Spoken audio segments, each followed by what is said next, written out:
Welcome to Civics and Coffee, a history podcast, the show all about United States history, delivered to you in the time it takes to enjoy your morning cup of coffee. I'm your host, Alicia, a historian trained in United States history with a passion for telling both the known and unknown parts of America's past. So grab your coffee and get ready for some bite-sized history. Hey everyone, happy 4th. Welcome to the first episode in my special summer series of conversations exploring American history and its many interpretations. Today's conversation is a long one and is broken into 2 parts, with part 1 airing today and part 2 releasing on Tuesday. Members of the Patreon can listen to the entire show now. If you are not a member yet, head on over to my website at www.civicsandcoffee.com. I've also included a link in the show notes. Not only will you get access to the conversation in full, but you will also get to enjoy bonus perks like book reviews and access to a bonus series I call Civics and Cocktails, all for less than the cost of a latte. Thanks, peeps. Now enjoy part 1 of my conversation with Ethan Healey. Hey, everyone. If you are listening to this on release day, happy July 4th. This year marks the semiquincentennial of the United States and the American Revolution. It's been receiving a lot of airplay lately, and given the date and the anniversary, I wanted to reflect on the American Revolution, historical memory, and how historians have helped us evolve in our understanding of the founding era. To do that, I wanted to welcome back a former guest of the show and early America expert, Ethan Healey. Ethan is the 2026 New Hampshire Daughters of the American Revolution Outstanding Educator of the Year. He is an author, and he is a historian of the early republic. So welcome back, Ethan. Hey, thanks for having me. I'm very, very happy to finally be talking about early America stuff. I'm happy to have you. And since you are the expert on early America in this conversation, I think I want to start with asking you this question. What does the American Revolution mean to you? Well, in our conversations, I've thought a lot about this, especially coming up and with so much going on. And I think ultimately what I've concluded about the American Revolution, and I'm sure we'll talk about in a couple of capacities, is that the American Revolution is still an incomplete discussion. And as much as a lot of the discussions around the American Revolution go back to sort of this single date, which is July 4th, it's far deeper than that, right? And it goes, there's so many different arguments. You could talk about 1619. You could go even further back than that. You can talk about the Columbian Exchange and the Atlantic slave trade and all this stuff. But ultimately, I think that the American Revolution is a unfinished argument as it relates to things like liberty and citizenship and gender dynamics and power. And you'd think that because this is such a small, the American Revolution is such a small thing in the context of world history, but there's still so much more that we have to say about it. Yeah, I was thinking back on this, and again, early America is not my area of expertise, as you and I have been talking about this as we've been planning this episode. I'm much more comfortable in the Gilded Age and the Progressive Era, but I was trying to think, okay, what does it mean to me? And I'm also a big fan of pop culture stuff. So I was thinking, it's like an opening statement in a 250-year legal drama, right? And what does it mean to have a representative democracy? Like, that's what I think of when I think of the American Revolution. It was a starting point, not an ending point. It was the start of a conversation. Mhm. There's, I think, some arguments and some interpretations about whether or not the framers themselves wanted that to be the starting point or the ending point, which I think we'll get into in later part of the conversation. But I think for me, the frustrating thing and the great thing about the country and American history is that this experiment of ours is that it's always iterative, and it's an ongoing conversation. And we're still young when you look at all the other countries in the world, all the other governing structures in the world. and we still got a lot of learning to do. Yeah.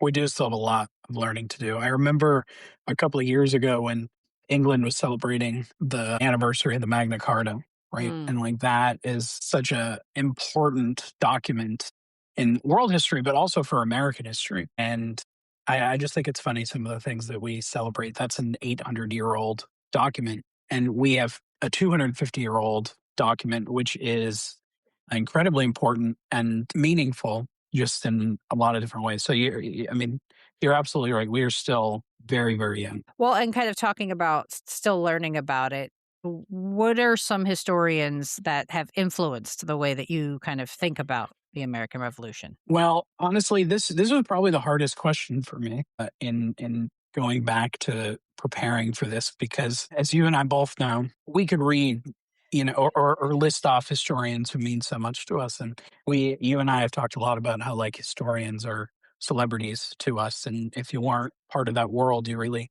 kind of don't get that, but it's true. And so there are definitely a couple. The first one that always comes to mind is Alan Taylor, who is an expert in early America, and he is probably the reason why I became a historian in terms of the work. His perspective on the American Revolution is a very interconnected one, and I really appreciated that. He exposed me to a completely different set of ideas that I did not understand, that the American Revolution is not just a North American thing, but it is in fact a South American thing and a European thing and an African thing, right? And it goes so far beyond what we conceptualize it. And the majority of his work, I would say, has been attempting to contextualize a lot of this in a global context. And I really appreciate any historian who can do that, and it makes sense, right? Mm. And such a large scale is really, really impressive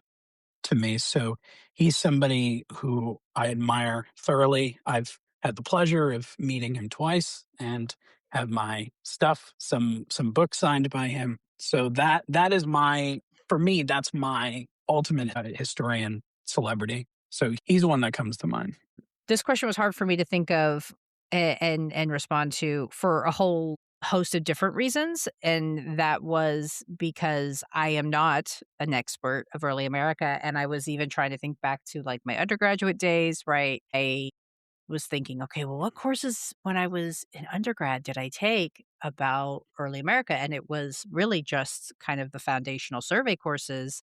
Once I got to my upper division, I focused on labor, I focused on women, I focused on African American history. I didn't, so I completely bypassed any kind of scholar who would have been foundational to early America. So I'm completely a babe in the woods. And so, one of the many reasons why I'm very fond of this podcast is because I've gotten a chance to enhance my knowledge and my breadth of awareness of other scholars. So I would say, pre-podcast, I would say was kind of those kind of commercial histories, right? So like Joseph Ellis, the Quartet, Stacy Schiff, the Revolutionary, right? Ron Chernow, Washington's biography, like, that's kind of how I knew about and what I knew about the revolution, right? I I'm a social historian, so I kind of geared towards, like, the people and how their relationships interplayed. I'm a terrible, terrible military historian, battles and campaigns, and I'm so not Hmm. your girl there. And so I'll get into kind of my post podcast people who I'm so fond of, but I want to give you a chance to kind of talk about some of your other people that you would pick. Yes, those are good choices, by the way. Those aren't, they're commercial in the sense that a lot of people have read those stuff. I mean, the one book that I think anybody and everybody knows, it's in every Goodwill I've ever gone to, and that's John Adams by David McCullough, Yeah. right? Like that was, especially when it first came out, like that blew up and everybody read that thing. So if you were to ask an ordinary individual, name five books about the American Revolution, majority probably wouldn't be able to do it. But I would say for those who did do it, they would say probably John Adams by David McCullough. But I tried to think a little bit outside the box in terms of the specific historians who have influenced me in my area. Another person is Woody Holden, who wrote a brilliant book called Liberty is Sweet. And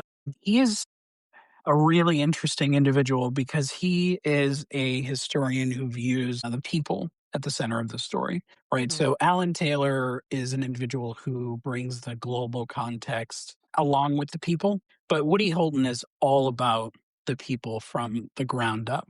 You know, you're looking at your farmers, you're looking at your slave owners, you're looking at the enslaved, you're looking at the military people, you're looking at literally everybody you can think of, the merchants. He is somebody who is able to, in that book, Liberty is Sweet specifically, is able to do it in a way that is concise yet so informational, and it all connects together. And it's basically this idea that liberty is sweet, not just for the founding fathers, but Mm. for all of these other different groups. And sweet can also turn bitter, right? So that is a big part of his argument in that book. So I love Woody Holton for that. Another one is Laurel Thatcher Ulrich, who is a really, really big name in the early America field. And she's probably most well known, less well known for her books, and more well known for the quote that she said, well behaved women seldom make history. Mm.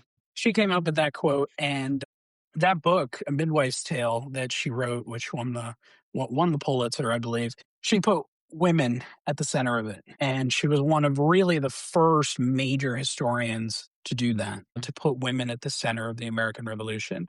And one of the beauties of that book is, instead of talking about some of the bigger names like Abigail Adams and Mercy Otis Warren, she looked at this one midwife, and she went through her entire diary and basically retold that story. And it's a perfect example of why we love to do what we do, because you just go through the research and you retell that. And she was one of the first to do it in a field that has been predominantly dominated by men, where the field, especially in early America, has been dominated with a focus on military campaigns, as you mentioned, and this idea of the ideas of the American Revolution. And she said basically that it was a little bit more, not necessarily complicated, but she integrated all of that into telling this story about this one midwife. So that's a brilliant, brilliant book. And the final one that I chose was Annette Gordon Reed,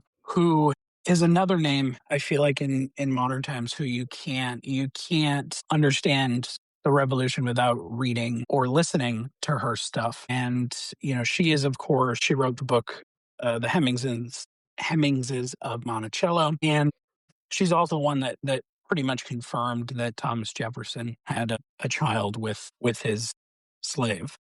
So she was, and of course that was a really, really big deal. Still is, like, it's still a big topic of conversation when people bring it up. But so she helped me understand the differences in telling a complete story, right? And Sally Hemings in particular, Thomas Jefferson's slave, and unfortunately, her story will never be fully told because the Yeah. records are just not there. So Annette Gordon Reed in that book had to fill in a lot of those gaps, and I mean that's a great example of a work that is done brilliantly in a way that sort of brings it all back together. So those are some of the ones that I have.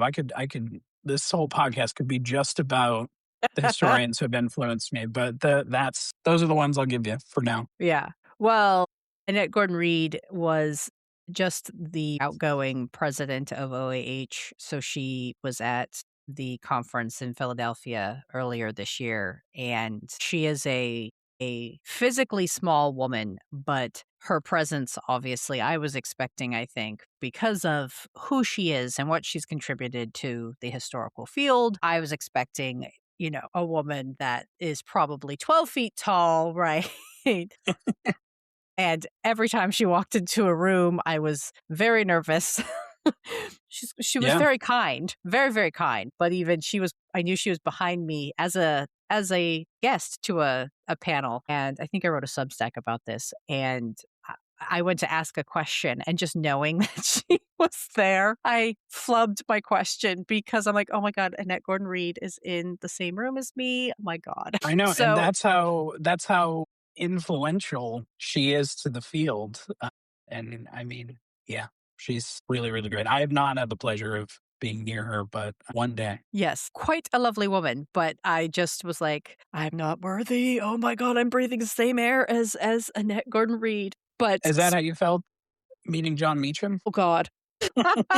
Yes, also, yes, yes, also as well. I tried to, make a little joke, and he's just like, "Uh-huh, sure, uh-huh, just here, take your book." But he was very kind. He was very, very sweet and made my day, made my That's good. weekend. That's good. And you have a book signed by him. I do. I have 2 now. But for the podcast, coming bringing it back to the podcast, one of the things I do love about the podcast is the opportunity to speak with just these preeminent scholars, these people that are breaking ground in their field. And obviously, because the revolution is having a moment with the anniversary, I am so thankful that I got to talk to Rick Bell, who did the American Revolution and the Fate of the World. And I had known I had a an awareness, right, that the American Revolution was much more global in perspective than I think we were even taught. Well, at least I was taught in school. But I think he just goes so far beyond that US and French connection. Again, he also does it beautifully because he does it with a human connection. So I think he does a great kind of Woody Holton, Alan Taylor combination. He tries to tell that global story, but with a human element. So just so well done. And then Ronald Angelo Johnson with Entangled Alliances. For me, again, not having, that expertise, I feel like it's some pretty groundbreaking work. He's telling the history of the American Revolution kind of through a diplomatic lens and sharing how interconnected the ideas of revolution were through Haiti, what becomes Haiti, Saint Domingue, and the colonies. And that was an incredible book to read. And it's a very finite piece of time. He's not doing this huge expanse of history. It's kind of a what you would call kind of a micro history, but my mind was blown. It's very well done. One of the other ones that I read several years ago was Caitlin Marie Carter's Democracy in Darkness. And she talks about this like fine line of kind of the limited transparency in the early years of the Republic and how when they were trying to formulate this government, how they couldn't really be as kind of forthright as we would expect of our government. And so that was a pretty transformative book reading through that. And I think a historian that we're going to probably talk about and fawn over several times in this conversation is Dr. Lindsay Travinsky. And she was my first guest with the cabinet. And her book about George Washington's putting together the cabinet was to me just so kind of eye opening, I think, and how she delicately frames the precarity of the new government and how cautious Washington was. He knew every step that he took was kind of one for the ages. And she's just an amazing writer. It's ridiculous. I love her prose. I love her turn of phrase. And so, again, just one of the things I love about this podcast is that I get to have all these fantastic conversations. So, again, kudos to her. I know we'll be probably talking about her just because of her wonderful contributions to the field. So, Yeah, to comment on a couple of those, Rick Bell's book, it has been on my to be read list for quite a while, and it is at the top of the pile. And it is something I'm going to read this summer now that I have time to do so. And so yeah, Rick Bell. I've heard magnificent things about that book. Rick Bell. I've read some of his other stuff, and he's another really great writer. I mean, he writes it like a thriller in some ways. Like he's just a very good writer. To your point, to your discussion of the diplomatic lens, that's one thing I focus on with my students, especially teaching world history. Vast majority of them have no idea or zero idea about the Haitian Revolution. Vast majority of them don't really understand the connection between the American Revolution and the French Revolution in mm, particular. And that connection is so close. And I try to, when I'm teaching, try to get them to see that connection. So there's another one I'm going to have to buy, even though I told myself I would not buy more books for the summer. But that'll be bought. And yeah, sure. I mean, Lindsay Stravinsky we'll touch on later, but yeah, she's she's just amazing. she's gold. Yes. She's gold. Well, so we've talked about kind of the people and the historians and the experts who have have provided the basis of our understanding of the American Revolution. Have you read anybody lately who's kind of challenged the way you thought about the American past? There's 2. I recently was able to finally read David Blight's Frederick Douglass, and, oof, man, that it's definitely, I think, one of the best books I've read in the past decade. Just I mean, David Blight's a brilliant writer anyway, Mhm. right? I But agree.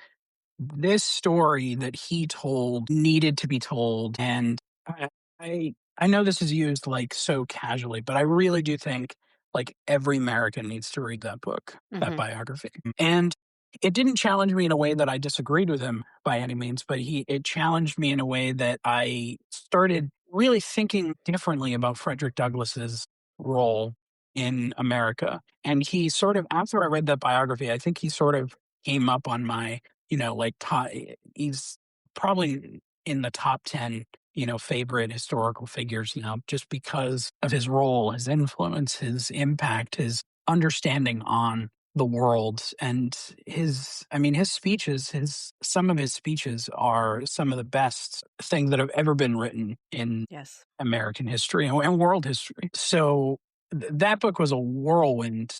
It was very long, but that was something that I think I took like 2.5 months to read it because I wanted to digest it and I wanted to give it the time that it deserved. And I mean, the first front half of the book is about Frederick Douglass's rise and rise to escape slavery and all of these things, and how he just becomes this influential figure from an enslaved person to being a person in Abraham Lincoln's ear saying, "What are you doing?" And even then, right, like it wasn't enough, right? Like you weren't going far.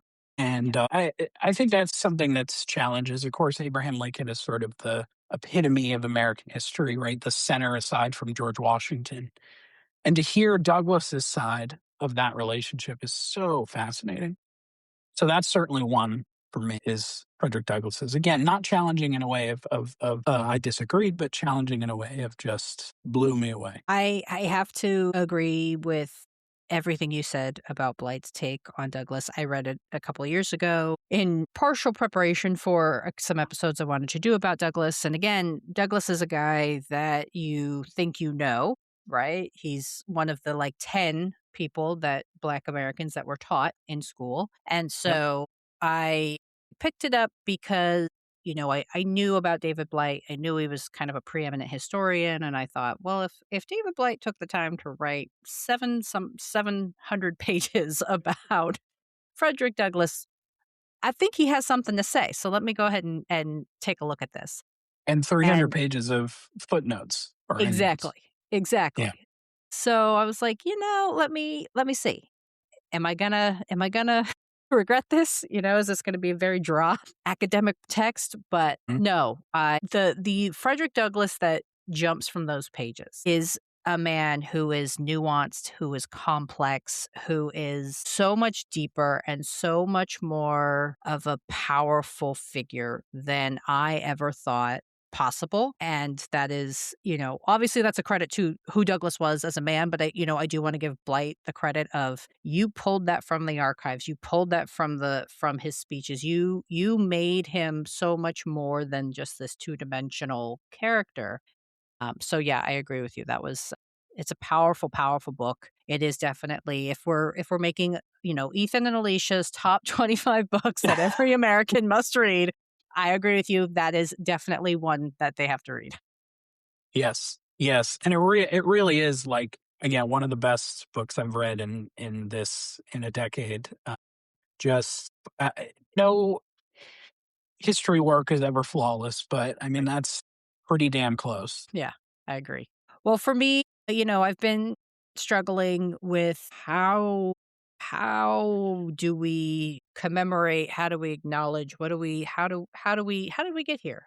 As much as I've studied the past, I still kind of wrestle with how did we get here? And so one of the books that's really kind of put everything in reverse and flipped everything on its head for me was Tad Stormer's Resistance History of the United States. It is something that will challenge you in the best of ways, but there are some things in there that we're going for the jugular. He's not messing around. It's also interesting to me because it's a book that he has no footnotes, there's no end sources, there's no end notes. Like he is just giving you the history, just the facts, ma'am. And he wants you to use it as a guidebook. And there are things obviously in there that I agree with in terms of how he frames certain things, right? He talks about this idea that there's this nationalist idea, this nationalist version of history, and that part of the reason why the United States hasn't progressed as much as it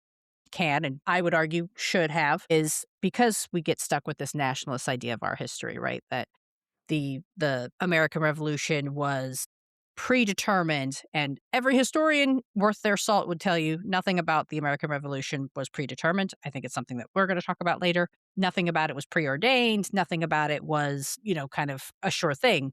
But there is this general consensus, right, that it was predestined and shining city on a hill, right? And part of that is pop culture, part of that is the politics. And he has some arguments for why he thinks that that's the way that it is. And there's some parts of it that's very uncomfortable. And there were a couple parts where I had to put the book down and really think, be like, okay, all right, whew, okay. Mm. But I think it's worth if people can open the book, read it with an open mind, and understand that this, to me, Ted Stormer's book is a perfect example of you're going to read history sometimes, but you're not going to agree with every argument that they make. You're not going to agree with every interpretation that you see.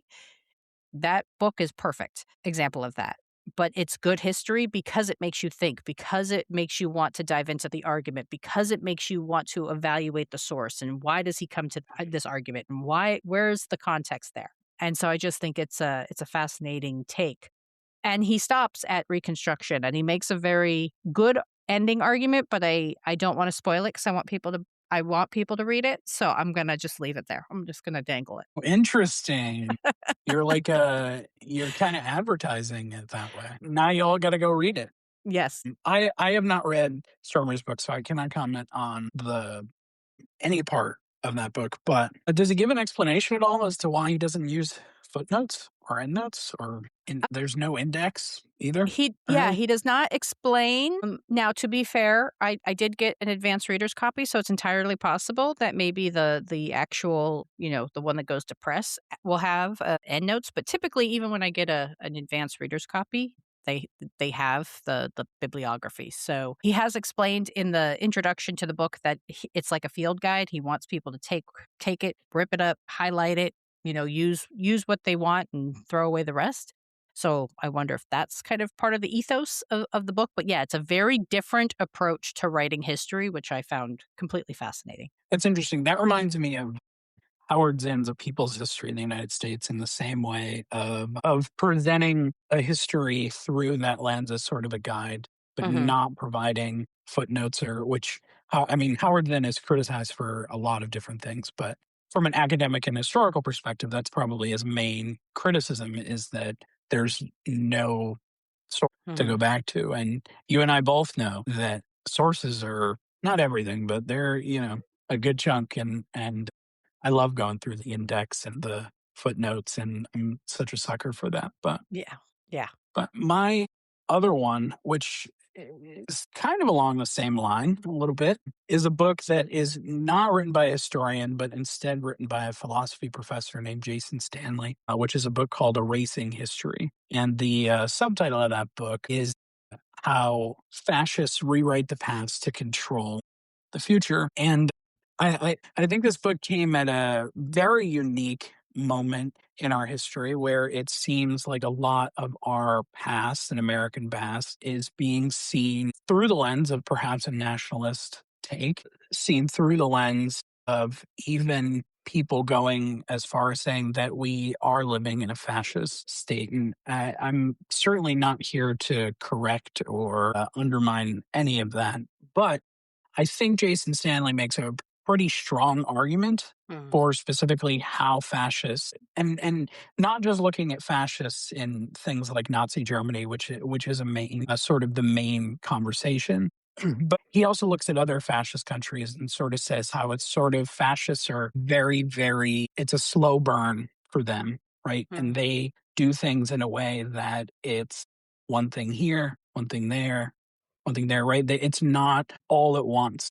And I think that's a real key thing to sort of understand. And this isn't just talking about necessarily the American past, but our past in general, and sort of trying to come to the understanding of how fascist dictators used their role to influence history. And history, one of the main common themes is under any dictatorship, under any totalitarian government, one of the first things that's done is erasing the history, Mm. right? You burn the books, you destroy the statues, you destroy the any resemblance of things that you disagree with. That's a main thing. So there's so many different areas that you can sort of go with that, which that kind of is correlated to Timothy Snyder's On Tyranny, which is lessons for the 20 or from the 20th century. And that's another book basically on a very similar line, much shorter Yeah. than the one I just talked about. But the main thing is pretty much the same. History is one of the very first things to go, and silencing the people who teach the history, who write the history, who interpret the history, etc., is often another piece to go. And there's many ways to do that. Sometimes it is not as overt as, trying to defund the Smithsonian, right? Or there's so many that I could mention, but I won't. But anyway, that book challenged my way of how I'm trying to grapple with how do we celebrate this 250th anniversary in a country where we don't seem to be in a very celebratory mood. I mean, I guess you are in a celebratory mood if you like the UFC, but for a lot of us, even people who do and don't, right? You're trying to grapple with how do we celebrate it, right? And that's, I mean, part of why we're having this conversation. I think we're trying to figure it out, but Yeah. Yeah, I'm referring to it as a commemoration because it's I can't bring myself to say celebrate. But Jason Stanley, I feel like looking through my books here that he wrote something also about like fighting fascism, right? yes, Okay. I he have did. one. Yeah, I have it. It's in my TBR pile. So I knew that name He sounded did. familiar. I think calling it a commemoration actually is good either way. Yeah. I think calling it a commemoration, even in the best of times, quote unquote, I think is better, right? I think if we start calling it a full on celebration, we sort of run a lot of risks of, oh, what are we celebrating, right? Uh-huh. And there's a lot of different questions there. So even taking out the modern context out of it, even taking out the day to day stuff that we're living through now, right? There's tons of stuff that we can still talk about and say, well, do we really want to celebrate that or how we want to celebrate that? So I think commemoration is probably better anyway. Yeah. The other book that I read, and honestly, I picked it up because I was panicking a little bit about our conversation because I said, "Oh gosh, I'm going to talk to like a super expert, and he's going to ask me something, and I'm going to be like, I don't know, John Adams." Which is the American Revolution at 250. And really, it's a collection of essays. So I believe it's 24 historians, and they wrote about all different aspects of the American Revolution. And it includes obviously some names that we're super familiar with: Joanne Freeman, Lindsay Travinsky, again, Annette Gordon Reed. And I thought it was really well done because for me, it helped bring home for me that idea that we're not done with the American Revolution. The American Revolution is still with us. One of the, I think, more poignant arguments in one of the essays was that some of the things that we failed to reckon with at the nation's founding, such as dealing with slavery, kind of impacted race relations to this day. And then there was even discussions around monuments and how we choose to commemorate and what that means. And that was somebody who was a historian over at the university UVA, right around Charlottesville. And so, just it was there. The essays were all beautiful. They're all poignant, obviously, because they're written by these amazing historians, and they're written also too just super accessible. They're very short. Not, I think the longest essay was like 14 pages. So it is written for a general audience, which as again, coming from somebody who's not super well versed in this space, I was very appreciative of that. But also I think it was the scope of the book was really great because it talked about race, it talked about early experiences, it talked about the founders, it talked about lived experiences. So it did try to cover a good wide swath. It doesn't cover everything because obviously it's a very short book. It's less than 300 pages. They tried to keep the Mm. essays short, right? And they had to come up with some sort of thematic structure to it. And I think they picked things that most people could have a tie to. But it was really good. It was really grounding for me and it was really helpful to in my own thinking about how I approach and how I'm thinking about the American Revolution and just the early years of the Republic. And so it was very helpful as we are approaching the 250th, kind of how I think about it. There's a lot of great I'm looking at the contents on Amazon. There's a lot of great people in there. Mhm. Woody Holton's in there, which under, part 4, lived experiences, so my point is made, and that's sort of his big thing is literally the lived experiences, so cool, cool. Yeah. So, we've talked about the people who've written about it. So, how has I guess our understanding of the revolution changed over time and thinking about too like how have those celebrations changed over time? So, this is something that is expertly done, and, your listeners are gonna have a lot to read if this is, their interest. There's a brilliant book called The Memory of '76 by Michael D. Hayden, and he talks about this exactly. And this is something I've been personally, professionally, academically interested in is how have we thought about the American Revolution over time from the moment the first shots are fired or even going back to the intolerable acts, whatever your starting point is, right? Where have we gone? How have we interpreted it? How have we thought about it? And he ultimately discusses, especially in the early republic, in the years of the creating of the Constitution and the creating of trying to figure out what the hell we were doing, right? Trying to figure out, like, oh, the Articles of Confederation sucks. It doesn't work, doesn't create a unified government. It doesn't create a government that is of the people, by the people, and for the people, etc. And he discusses a lot about how in the early republic they had to figure out a national identity. They had to figure out and come up with this sort of national piece to it because what's often forgotten about the American Revolution is how it was never it is America and everybody supports it and let's go, right? There were a lot of divisions. There's not just there's the obvious ones, right? There's the British and the colonists, but there's also the colonists and the colonists. There's also, people who wanted nothing to do with the conflict, right? People who said, I want nothing to do with this. And what I've always often found fascinating is there were a lot of farmers who honestly didn't care what was going on. Like it was too outside of their box to even be thinking about, well, let's think about a new country, right? And that's interesting for so many reasons because when we think about the American Revolution, we think of this huge rebellion and resistance. And of course, there was that. But there were also a lot of people who just said, I don't want anything to do with this. And on the flip side, there were also people like the Sons of Liberty who said, I'm all in. And this is everything, our rights are being taken away. But there's also people, colonists, who said, no, I want to stay with the British. And one thing and I don't teach the American Revolution much anymore, but when I did, one of the things I really stress is that Americans were very happy and content to be British. They really loved to be British. They identified so closely with Great Britain, and they obviously not collectively and unanimously, but the vast majority of people were fine being British and they heavily connected with Great Britain. So when you lose that, and you become your own country, what do you do then? Wh- what do you connect with now? So this creating of a national identity in the early years of the Republic is such an important thing that is a focus.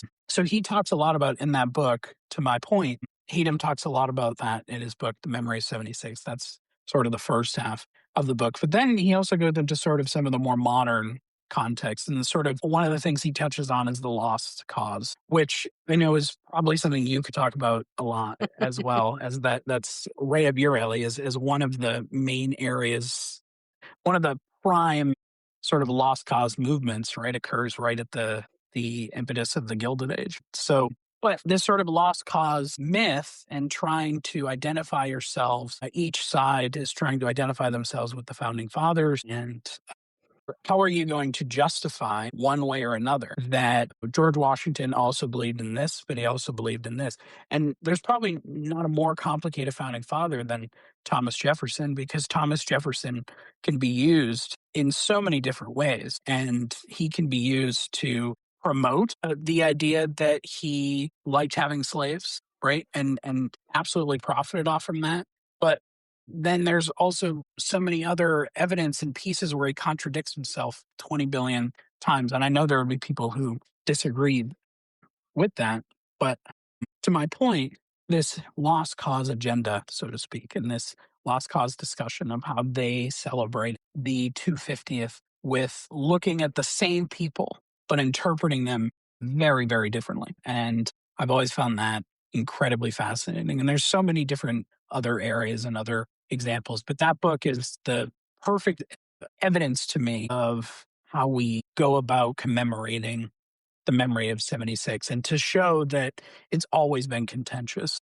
The way Yeah. we celebrate America has always been contentious, and it has never been straight and right to the point. And, the last big celebration was 1976, Uh-huh. right? 200th. And even then, what was going on then, right? Like Richard Nixon had just done Watergate, right? And people were feeling some of the same things we're feeling right now. Yeah. So I don't know. It's such a interest for me because I'm so interested in how we've changed our understanding. And in some ways, we haven't changed at all. Well, I think it speaks to just how foundational and pivotal the founding was, right?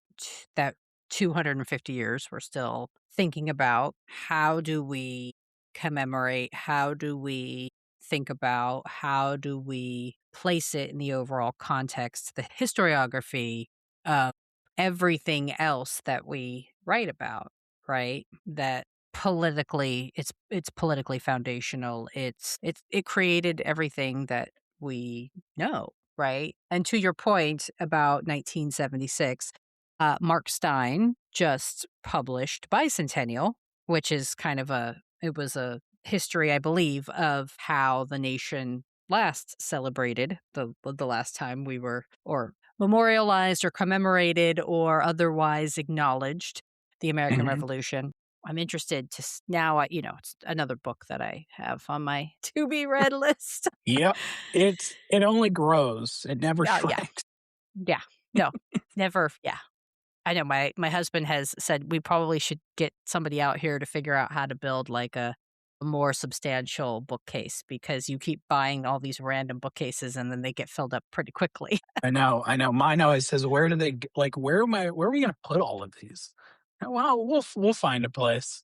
Yeah, but that's tomorrow's problem. I'm not worried about that. Exactly. Yeah, I think too what I've appreciated about the expansion of how we've thought about it, because I think it was, at least it felt like, I don't know if this is an accurate reflection of, the historiography, but it kind of felt like it was a binary thing, right? Great men built a great country. And I think over time what we've seen is with the diversity of voices, you're getting diversity of opinions, diversity of reading of the evidence. And so you're getting kind of that broader scope, that broader depth. You're getting the inclusion of the indigenous nations that were here.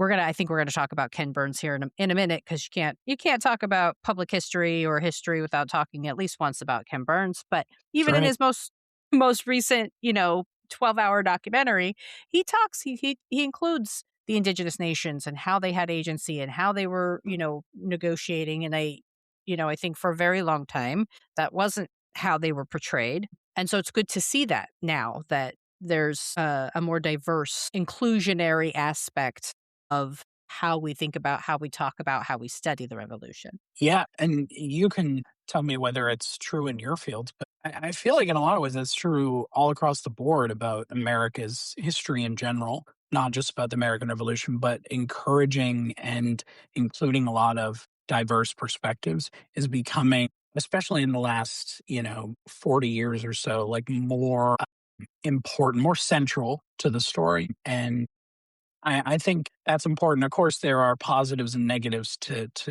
each way of telling the story. But do you think that's true in your field? Oh yeah, I study primarily, welfare history and social safety net history.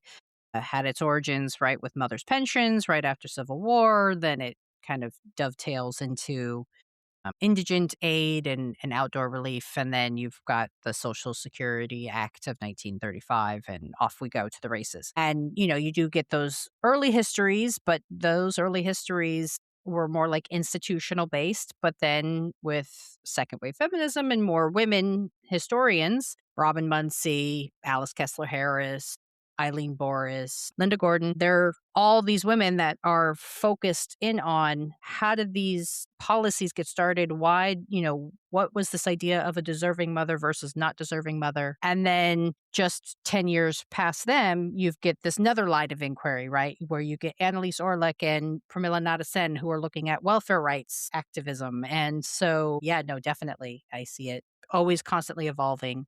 And so I think it's great. And I think that's how you get a more holistic picture of the story, right? The more voices, the better. I agree. I agree. And I think there's probably a good chunk of historians I think that would disagree with the statement we just made. The more voices, the better can sometimes muddy the waters, right? But I think sometimes like there's the great thing about having like too many sources that you're working with, but then there's also the great thing about having too little sources to work Mm. with, right? And what absolutely sucks, and I know you've felt the same, is when you go to I mean, you're researching, and then you find a source that says the exact opposite of what you've been trying to argue the whole time. And now you have to rethink your whole thing. And that's kind of I don't know, the fun part about one of the fun parts about what we do, but damn, is it frustrating. Yeah.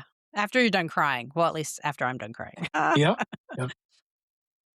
All right, friends, be sure to come back on Tuesday to hear the rest of my conversation with Ethan. And if you just can't wait for the conclusion, head on over to civicsandcoffee.com or in the show notes and sign up for the Patreon where you can hear this and access a bunch of bonus content. I hope you all have a safe holiday. I'll see you next time. Thanks for sitting down with me as I explored this chapter of American history. If you liked what you heard, be sure to subscribe and share with your friends. I look forward to our next cup of coffee together.